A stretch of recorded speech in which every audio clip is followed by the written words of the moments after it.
وسلم علی رسولہ الکریم اما بعد فاعوذ باللہ من الشیطان الرجیم بسم اللہ الرحمن الرحیم یا ایھا النبی اتق اللہ ولا تطع الکافرین والمنافقین ان اللہ کان علیما حکیما صدق اللہ العظیم۔ آج ہم نے 19ویں تراویح پڑھی اور اس میں ہم نے 21ویں پارے کے چوتھے پاؤ سے 22واں پارہ مکمل ہم نے سنا، اس میں پڑھا، اسی سے انشاءاللہ چند آیت کا خلاصہ ہوگا۔ سورہ احزاب ہے، یہ مدنی صورت ہے، مدینہ طیبہ میں نازل ہوئی، اور چونکہ اس میں غزوہ احزاب کا ذکر ہے اس مناسبت سے صورت کا نام احزاب ہے، جس کو غزوہ خندق بھی کہتے ہیں۔ اس کے اندر ایک متھ کہہ لیں یا مسکنسیپشن کہہ لیں عرب کے اندر تھی۔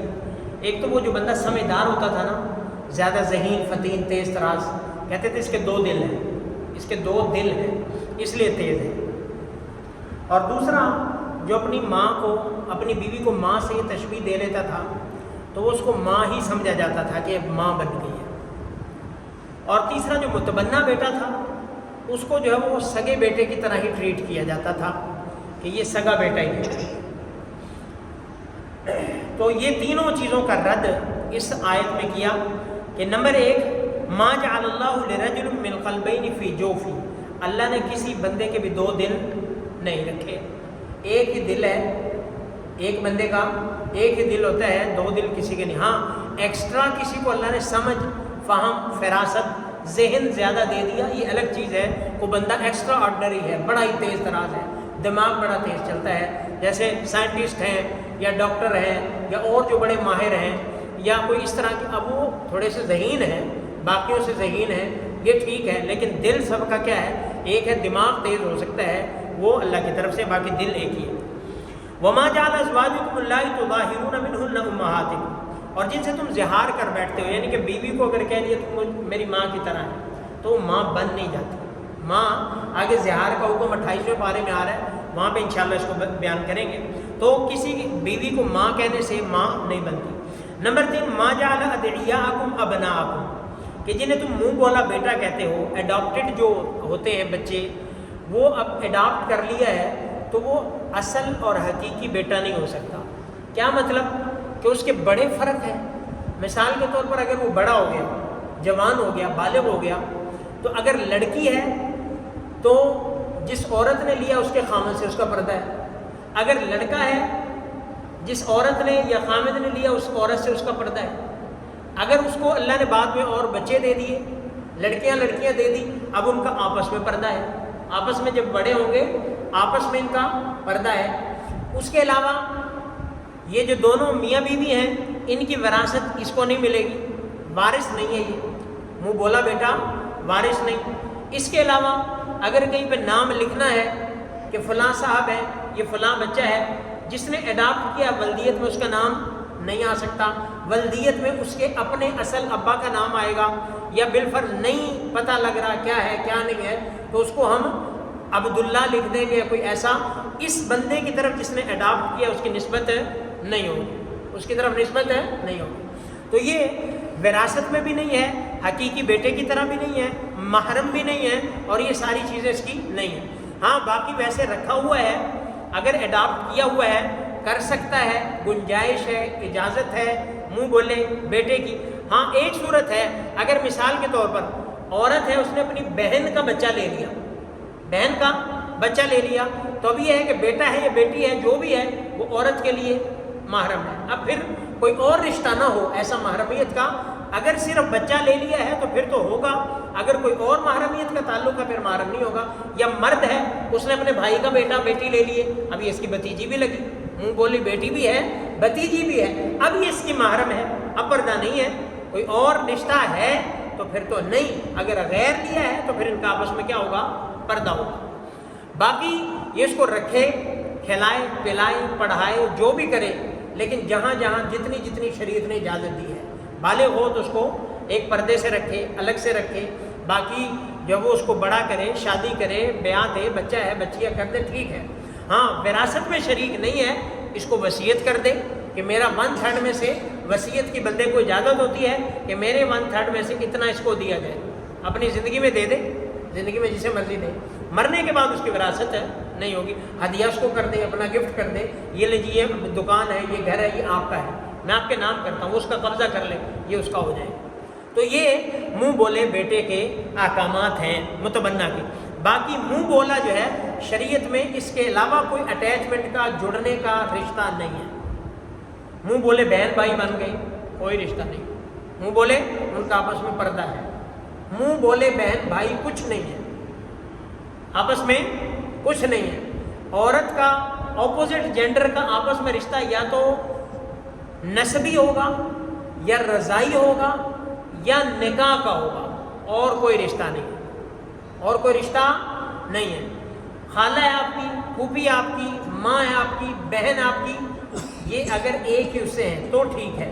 ادروائز منہ بولی بہن, منہ بولی خالہ, منہ بولی پھوپھی, منہ بولی فلاں, یہ ویسے پیار محبت میں ہو سکتا ہے, باقی شریعت کے سخت احکامات اس پر لاگو ہیں, ان میں آپس میں اور کوئی تعلق. تو یہ تینوں چیزیں اس کے اندر آ گئی. آگے منافقین کا تذکرہ ہے. غزوہ احزاب ہوا, کیونکہ بدر اور احد ہوا تھا تو کافروں کو بڑا غصہ تھا کہ کر بھی کچھ نہیں سکے, بندے بھی ہمارے ٹاپ کے مارے گئے, لیڈر مارے گئے, ابو جہل جیسے مارے گئے, اور بری طرح سے مارے گئے, قتل ہو گئے, قید بھی ہو گئے, بڑے بڑے سردار جو بچ گئے وہ قید ہو گئے. اب ان کو یہ صبح کی برداشت نہیں ہو رہی تھی, ان کو بیزتی برداشت, تو انہوں نے سارے اور کفار ساتھ ملائے, یہودی ملائے ساتھ, کو جتھا بنایا 15-20 ہزار کا ایک جتھا بنایا, اور پھر مسلمانوں پہ چڑھائی کی, مدینے پہ چڑھائی کی.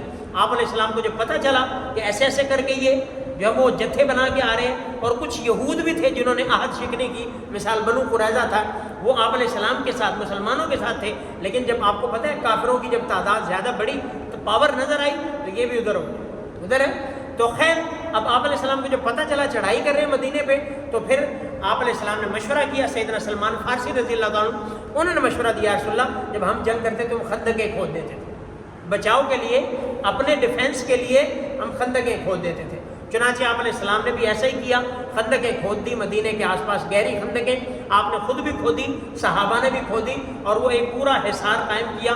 1 مہینے تک وہ محاصرہ کرے رہے, لیکن پھر اللہ نے ایسا نظام کیا, سخت سردی آ گئی, سخت تیز تند ہوائیں اللہ نے چلا دی اور ان کو بھگا دی, وہ تتر بتر ہو گئے, ختم.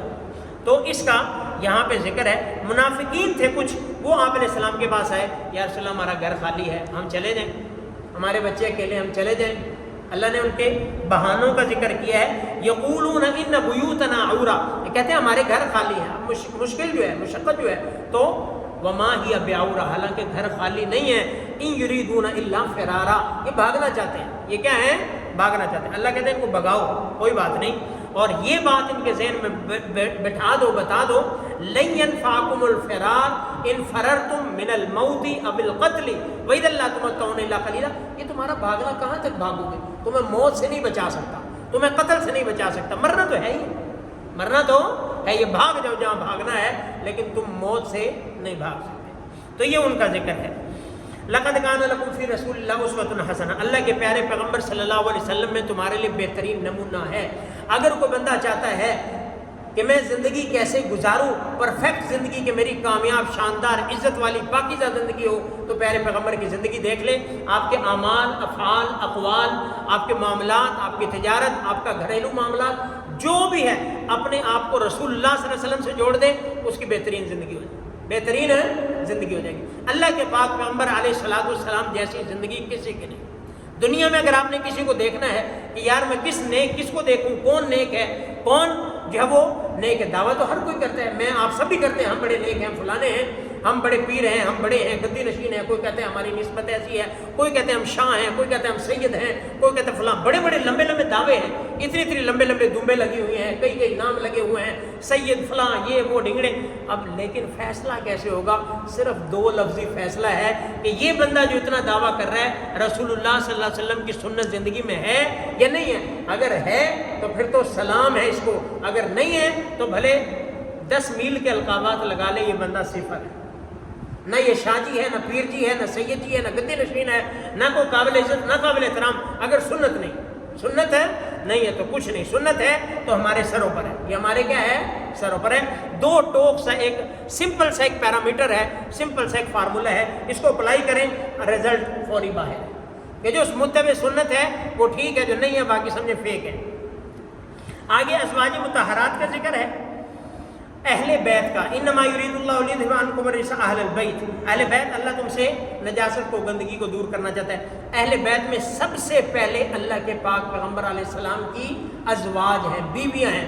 آج کل آپ کو لوگ ملیں گے کالے پیلے جو ہے نا، کالے پیلے کھٹمل، یہ اہل بیت کے بڑے محب ہیں اور کہتے ہیں بیویاں اہل بیت میں داخل نہیں ہیں، بیویاں اہل بیت میں داخل نہیں ہیں۔ آپ سارے ماشاءاللہ بچے بچیوں پوتوں والے بھی ہیں بیچ میں، نواسوں والے، تو آپ سارے بیٹھے ہیں کہ آپ کو اہل بیت اگر آپ کو کوئی انوائٹ کرتا ہے ود فیملی آئے جی ہماری شادی پہ، تو اس کا کیا مطلب ہے؟ بیوی کو چھوڑو بچے لے آؤ ساتھ۔ ہمارا معاشرہ کیا کہتا ہے، ہمارا رواج کیا کہتا ہے، ہمارا عرف کیا کہتا ہے کہ اہل بیت میں اہل خانہ گھر والے وہ کون ہوتے ہیں؟ سب سے پہلے بیوی ہوتی ہے، سب سے پہلے بیوی ہوتی ہے ساتھ، اس کے بعد تو اہل بیت میں سب سے پہلے بیوی، پھر اولاد، پھر اولاد کی اولاد، پھر داماد، یہ اہل خانہ بنتے ہیں۔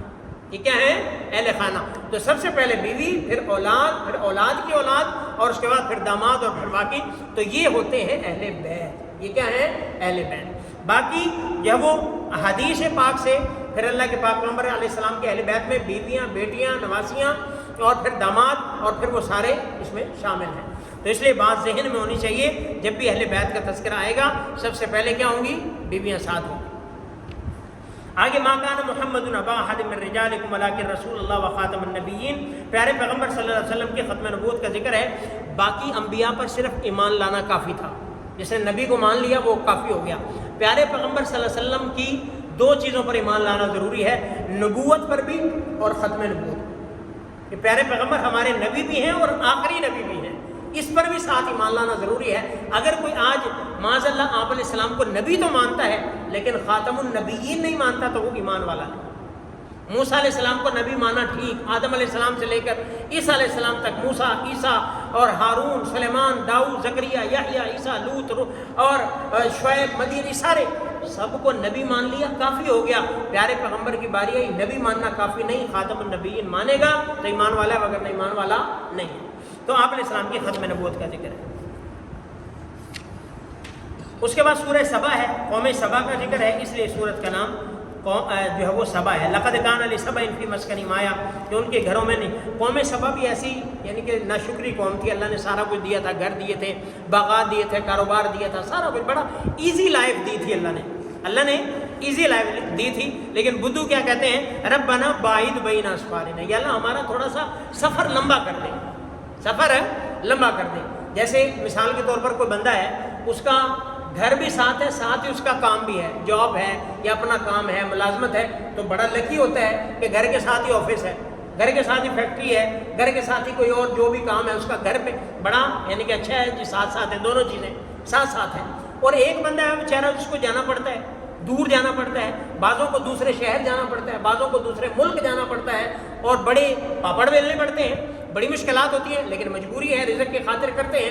تو اللہ نے ان کو سارا کچھ ساتھ ساتھ دیا تھا، گھر ساتھ، باغات ساتھ اور پھل ساتھ، سارا کچھ کھاؤ۔ اللہ نے کیا کہا تھا؟ کھاؤ پیو اور شکر کرو، اور کچھ نہیں ہے، بس کھانا پینا اور شکر کرنا ہے۔ لیکن نے کہا یا اللہ ہمارا سفر لمبا کر دے، ہمارا کیا ہے؟ سفر باعد بیننا و بین اسفارنا، یا اللہ ہم نے کیا کر دے؟ ہمارا سفر لمبا کر دے، اور نہ شکری اور فلاں فلاں۔ اللہ نے پھر ان کو بھی کیا ہے؟ عذاب بھیجا سیلاب کا، اور ان کو غرق کر دیا۔ تو ناشکروں کا پھر ایسا ہی انجام ہوتا ہے۔ یا ایھا الناس انتم الفقراء الی اللہ واللہ الغنی الحمید، اے لوگو تم سارے کے سارے اللہ کے فقیر ہو، اللہ غنی اور بے نیاز ہے۔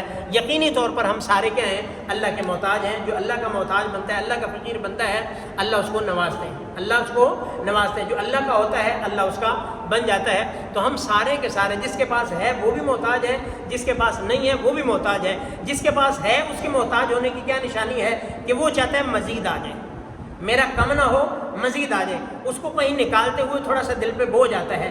یہ فقر کی نشانی ہے کہ جس طرح فقیر ہوتے ہیں نا، فقیر فقیر کو نہیں دیتا، دونوں فقیر تیسرے سے مانگتے ہیں، تیسرے سے فقیر فقیر کو نہیں دیتا۔